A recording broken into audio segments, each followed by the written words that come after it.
Morning Majority on 630. WMAL. 8:07 on a Friday morning. My goodness. I hope you're getting the day started off well. Almost the weekend. We are going to talk to Sam Youngman from The Hill. He's the White House correspondent for The Hill. And I really love his Twitter feed, just as an aside. It's sort of random. He talks about golfing with night vision goggles on. That's pretty cool. Yeah. That's neat, yeah. So I enjoy Sam Youngman, but I have not talked to him yet. So this will be my first time. How's it going, Sam? Hey, I'm doing great. How y'all doing? Good. So I wanted to ask you about your column from the other day. You talked a little bit about how the president needs the fight over this bill more than he needs the actual bill to pass. Tell me a little bit about that. Right. It's not exactly the politics of hope, but basically, after a summer of just a free fall, the White House was looking for some way to try and go on offense and really sort of frame the debate for 2012. So they unveiled this American Jobs Act, which I think we all know has very little chance of passing, not only right away, but in the foreseeable future, simply because of the way it's paid for. But that's what this White House needs right now. They need the fight as much as they need jobs, because the simple truth is, unemployment's not going to be 8% in November 2012. The president can't run on the numbers because the numbers are too abysmal. So he's going to have to run on. He's going to have to sort of pick this fight and try and frame himself as a fighter on behalf of the middle class. The way I look at it, and tell me if you think you have a different opinion, is it's a fight that's a sort of a class warfare fight. The idea is, you've got to generate some passion in your base, because your base is disaffected and irritated with the way you're doing your job. So this is a way to sort of get them all jazzed up again. Oh, well, didn't you hear the president speak to the joint session of Congress? He said flat out that this is not class warfare. Yeah.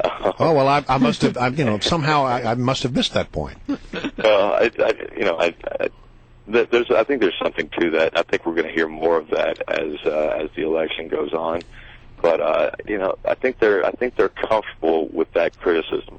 Yeah. They've been taking it on the chin from their base for so long, and I think they realize if they don't start at least giving the perception that the president's fighting for them now, then they may stay home next November. All right, the poll numbers are down terribly, and you have New York 9 as just a glowing example of how bad it is right now for the president and for Democrats.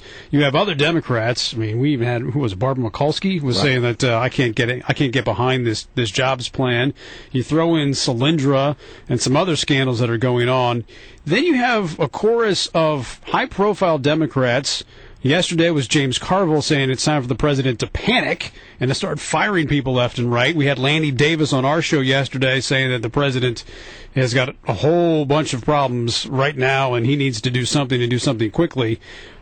Does the White House hear those calls from their fellow Democrats that things are really bad and that they need to do something drastic in order to change things around? Oh, sure. But that's not this White House. That's not this president. When I heard what James Carville said yesterday, and Mary, I appreciate you mentioning my Twitter feed, but my first thought was if somebody was advising me and told me to panic, that would be the person I would fire. That's not how this president works. It's certainly not how David Plouffe works. As much as the day-to-day right now is just brutal for them, they're trying to put together a big picture strategy, and that's what this American Jobs Act and the road campaign is all about. Things are terrible right now for them on a day-to-day basis, but they're hoping that they can make it about a big picture fight. I wonder what you think about, given a few prominent Democrats being fairly open about the fact that they don't love the bill. Bob Casey's joined the chorus, Jim Webb. There's sort of blue dog folks who you'd expect, right, but there's also Pete DeFazio in the House saying that he's not a big fan. That seems to undermine the message that it's all Republicans obstructing and I'm going to fight against them. It seems not a lot of people want to pass this thing. Right. Well, I mean, aside from that just being, really Democrats being Democrats, I think that's why you're hearing when the president goes to Ohio, when he goes to North Carolina, he's not saying Republican Congress this, Republican Congress that. He's just saying Congress. Right. In a lot of ways, this White House is really an island. They don't have the it's a remarkable contrast with, say, the support George Bush had from the Republican Congress.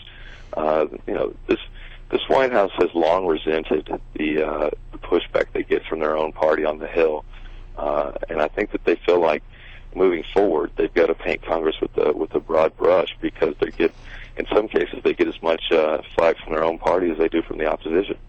Let me get to your take on the decision, or the announcement yesterday or the explanation, I should say, from Jay Carney yesterday on Solyndra and why it was pushed through, why it was rushed through. And he said, and I'm paraphrasing here, but I'm pretty close to the quote, that it wasn't because of political favor, it was because we needed to speed it up because Vice President Biden had an announcement to make. Right. Okay, so that's a reason to do it? That's what's driving the policy these days. It just seems strange to me that they would say it's because we had to have an announcement from the vice president, that's why we sped it up, and okay, yeah, well, that makes a lot of sense to the American people. Well, I think that's how bad it is, that they'd rather take the embarrassment than any kind of, they'd rather take the embarrassment of being nakedly political than any kind of suggestion that there was criminal wrongdoing. This is what happens when the presidency is weak. Any story, any bad story, any negative story will stick, will have legs. There's obviously a great deal of smoke with this Solyndra story. I think we're still waiting to see if there's more fire, because right now it looks to be more of an embarrassment than anything else. Do you see, from your vantage point, a way that the administration could turn it around? I do, simply because we're 14 months out. The thing is, and this is what I keep coming back to, is that the numbers are not going to change dramatically. And then when I say numbers, I mean everything. I mean GDP, I mean unemployment, and that's a real problem for them. But the campaign team in Chicago, I was there over the summer, they don't have any illusions about how hard this is going to be. And the thing they keep saying is, we're not running against an idealized version of Barack Obama. We're running against a real flesh and blood candidate. So, you can essentially throw out the hope and change posters from 2008, right, because this is going to be a pretty dirty election. This is going to be, the president trying to define his opponent, and for those of us in Washington, we know what that means. All right. Well, thank you very much, Sam. You can follow him on Twitter.com/Sam Youngman.